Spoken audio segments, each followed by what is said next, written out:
Hey, how are you? Are you doing good? Thank you for looking at my art. You know, there are people who complain about lectures. Some people do not like lectures because they hear too many sounds, they hear too many words, they hear too many ideas and stuff. And I decided to investigate it with like my years and years of, just education in general and those kinds of things for comedy purposes. And I've come up with the worst lecture in the world. You'll crack up at this. It's funny. Imagine if I said something with my new ideas, such as like, if you do not do your homework, I will kick myself in the butt. Okay. All the students would laugh at you if you said that. That's, uh, yeah, that's kind of why I'm a sodaholic. I think of stuff like that. Yeah, if you do not follow the rules, I will kick myself in the butt. And if you do not write down your name, I will hit myself on the head. And if you do not kiss me, then I will kiss myself. And if you do not do the right thing, I will slap myself in the face. And if you do not wear my freaky sunglasses in the right way, I will break my own sunglasses and sell them on eBay. If you do not pick your nose, I will pick your nose for you. If you do not and that's where teachers get weird with a lot of the rules and stuff because they make it seem like punishment is always possible for everybody. And and there are teachers who will say false things that I learned from years ago from watching TV that are just not true anymore. They would say things like, no matter how many times you read this book, you will never read the book because you do not know how to read. Now, that may be true in a sense, and well, maybe the teacher has some reasons for feeling that way, because I will be honest, I do get annoyed when someone does not know how to read, because then it's like, then I start wondering, like, okay, well, do you know how to read the sign McDonald's?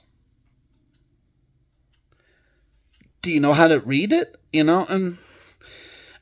and once in Sacramento, I was having lunch and dinner with a African American vagabond, and he did not know how to read, but he would look around at a lot of objects, like with my eyes.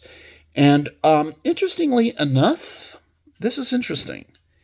He played games on my Virtual Boy at my house,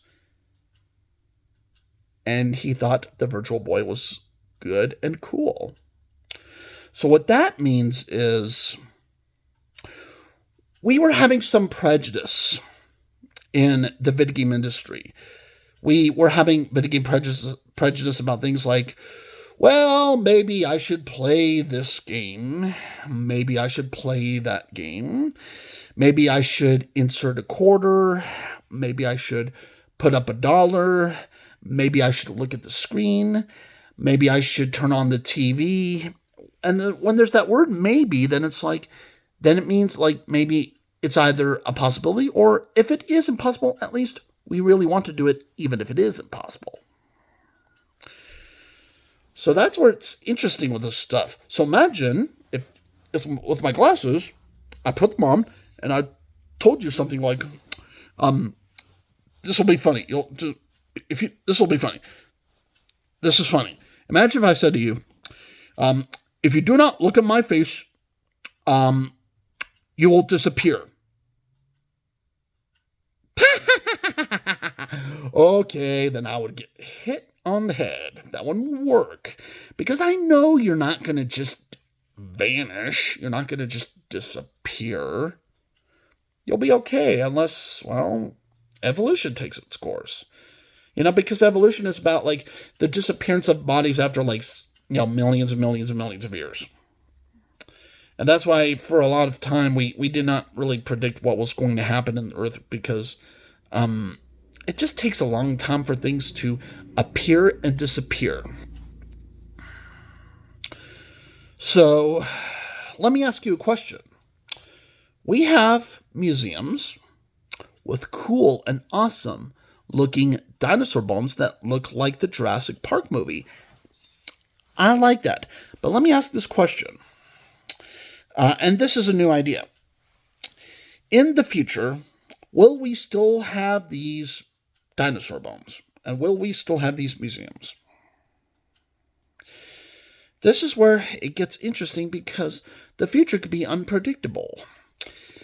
Maybe we would predict in the future that the world would end, or that there would be doom, or that there would be some kind of apocalypse thing. Or maybe we would imagine that candy drops would fall from the sky. Oh, I would love to see that. That would be so nice. Oh, gosh, I would love to see candy drops from the sky. That would be nice. Oh, man. But definitely, it's not easy to make things disappear, because, it's like we would be assuming that there's a disappearing act in the first place. What if there isn't any? What if something doesn't disappear and it just sometimes becomes hard to see? Or it becomes obsolete history, or and if you read literature, there's like all kinds of books that that once were like really good books. I mean, these books used to be really, really good books, but then we made some discoveries later on and the books fell into disuse. I've seen that with literature, and it's sad. I think about that with those authors, because you see, even if someone does not tell the truth, I can still feel sympathy for a person, because it's like, I do not want things to just disappear. And, I would want things to, still be here, and I want there to be meaning. But we often get in trouble when we try to believe that, that there's nothing and that we must have something. It's like, maybe you look in your food cupboard and you want to believe the food is there. Maybe you would read a lot of books about food because you were not able to eat food. And unfortunately on DeviantArt, people get kind of irritated with this stuff of food on the internet. Like, wow, look at all this food. But the problem is, we still have to show what the food is. Even if you may not have food right now. Because food does exist and it has the right to exist. And that's why I'm not excessively liberal. That's why. Because, I know there's food and I know there's no food somewhere, but it's the circle of life. Like, you may look at my face and, you may think I'm a lion or something. And, well, what can I do? What should I do? Yeah, I think I belong to some Lions Club or something in school or something, but it's like, eventually you just have to stop worrying about food.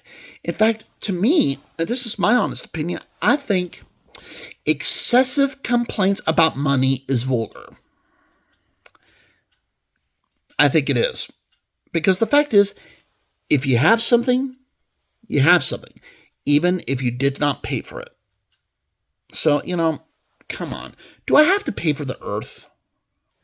Do I have to pay for the sun? Do I have to pay God? I try to, but I don't get too desperate for it. Because the fact is, well, I cannot afford all of the stars in the universe. It's not possible. And I guess that's why I'm not exactly really excessively an evolutionist either, like an evolutionist fanatic, because, you know, I cannot afford all the stars in the universe. I cannot afford all the space in the universe.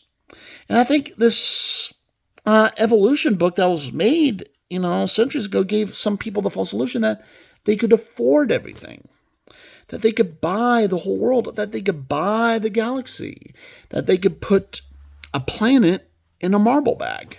And I think a lot of us were tricked by a lot of that culture stuff, of the thrifty stuff, because then we got to thinking that everything was just everything. And that's why, right now, if I may crack you up about it and make you laugh with a smile, I think that's why, if you do not follow the rules, I will kick myself in the butt. And it's okay. I will follow your rules, and you could, pull your hair out.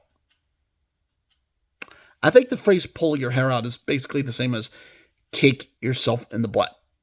So yeah, if you feel like when you have rules that you're pulling yourself out, if it feels like you're pulling your hair out, that means you're probably doing something wrong. Because if I do not see you really pulling your hair out, then, don't say that, please.